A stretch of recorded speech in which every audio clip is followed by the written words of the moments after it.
Raafanii guddaanii addunyaa kana keessatti wanti dhala namaatiif barbaachisu jireenya.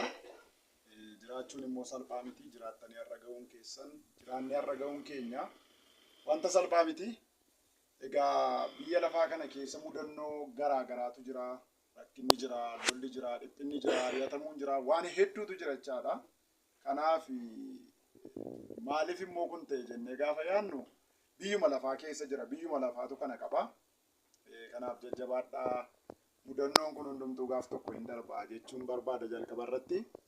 Inni kan biraani akkuma obboleessi keenya Paaster Siidaan jalqaba irratti kaasee ture, iddoo kanatti kan nu ergee obboloota keenya biyya hambaa jiran jechaadha. Keessumaa biyya Arabaa keessa iddoo garaagaraa, isteetii garaagaraa keessa warra jirantu gara kanatti akka nuyi dhufnee isin dubbifnuuf isaantu kaka'umsa guddaa nutti ture.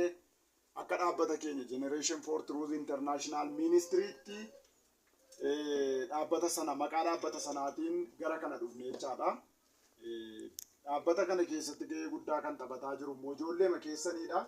Isaantu maatii keenya, firoota keenya, lammii keenya achitti nu jalaa miidhaman kana dhaqaa nu dubbisaa jennaan isin dubbisuu dhufne jechaadha nullee. Kanaaf obboloota keenya lafa isaan jiranitti Waaqayyo isaan eebbisuu jechuun jaalladha. Sinillee si'a tokkicha Waaqayyo isaan eebbisu jettan natti fakkaata. Waaqayyo isaan eebbisu. Waaqayyo isaan eebbisu. Egaa akkuma obboleessi keenya kaasee ture wanti nuyi lafa kanatti qabannee dhufne waan xiqqoo yoo ta'e iyyuu karaa kanaan garuu Waaqayyo jireenya keessan keessatti akka inni waa hojjetu hin amannaa. Kanaaf jajjabaadhaa. Waaqayyo isin gargaara. Abdiin kutinaa. Bor waan haaraatu jira. Yoo har'a rakkinni jiraate iyyuu, yoo har'a lolli jiraate iyyuu, bor immoo waan haaraatu jira. Kanaaf jabaadhaa. Waaqayyo isin gargaara. Nus karaa dandeenyu hundumaan isinii wajjin jirra. Kanaaf jabinni keessan isa durii caalaa haa cimu isiniin jechuun jaalladha. Obboloota keenya immoo akka nuyi lafa kanatti dhufnee isinii wal arginu haala nuu mijeessan gosoota wangeelaa jiran kana Waaqayyo ayyaana isiniif dabaluu eebbifamaa jechuun jaalladha.